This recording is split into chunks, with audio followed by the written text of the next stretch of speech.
Let's debunk some estate planning myths. Here are some things that every doctor should know. A common myth that people have in estate planning is that when they die, all their debt is forgiven. So oftentimes, physicians will start out their professional careers with various debt. They've got student loans, maybe they've got a car loan, they've got a mortgage, and people think that when they die, this will all get evaporated.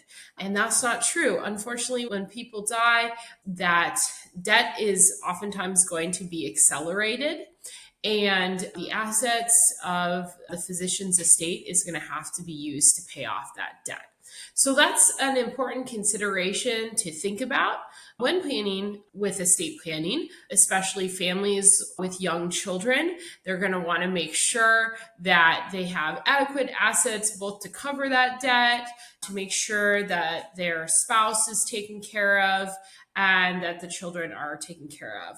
A special consideration probably also needs to be made if that surviving spouse is predominantly a homemaker, because there's going to be a large change in the family situation if the breadwinner is no longer able to bring in that money.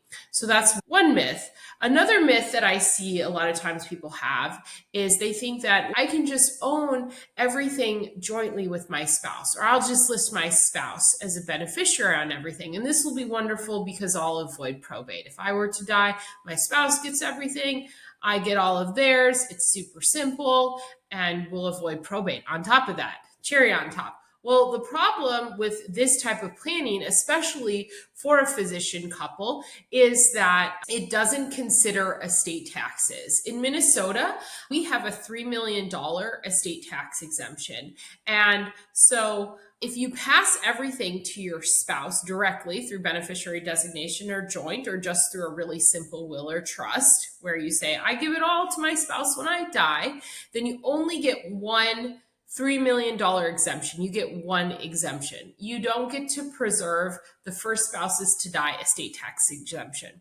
So instead of holding everything joint or listing your spouse as a beneficiary on everything, it's really crucial that these executive medical professionals have a plan in place, and that plan is a quality plan so that they can pass assets to their surviving spouse in a trust for the spouse's benefit.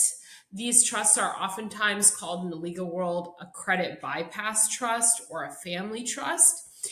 And essentially what that trust does is all the assets that go in that trust are not subject to estate tax when the second spouse dies. So effectively what happens is you can pass more assets without paying estate tax in Minnesota if you have this proper plan in place that doesn't just leave everything directly to your spouse. Another common misconception I see that people have a lot is they think that if they have a will plan, they're going to avoid probate. They'll say, gee, I did the right thing. I sat down with a lawyer and I got this plan in place, and I'm going to avoid probate now because I have a will.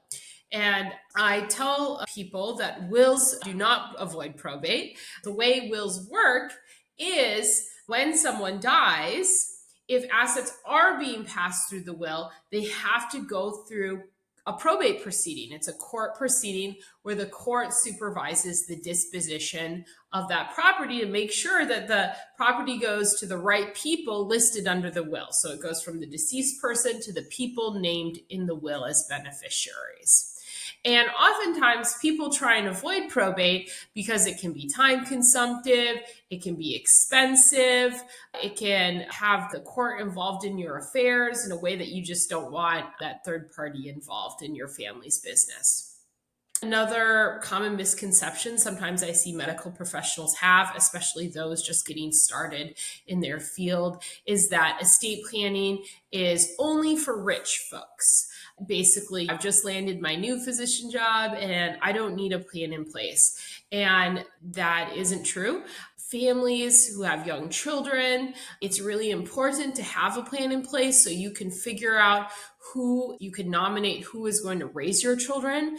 If in the worst situation you were to pass away before those children were raised, You need to have a plan in place for those minor children so that they don't inherit directly. They don't just get the money directly to their name. You can't give money directly to minors. You can't give your bank account to your 5-year-old. If you have nothing in place, or you have a bad plan in place where it gives assets directly to a minor, what will happen when you die is the courts will be involved in getting likely some sort of conservatorship in place so that someone else is going to be in charge of that money for your children's behalf until they're age 18. And another common misconception that a lot of folks have is that they can put off getting their estate plan done. Unfortunately, none of us have a crystal ball on the timeline of our lives. If we did, it would be a lot easier, but unfortunately we don't. So that's why we need to make a plan that works for our situation today. And then as life unfolds, we can always take comfort in knowing that we can adjust our situation and our plan so that it fits our new situation. But let's get a plan in place that works now because we don't know how long we have. And these decisions are too important to put off. Thanks for listening today. If you want to learn more about estate planning, hit the subscribe button to our channel so you can learn more and be notified when we release new videos. Thank you.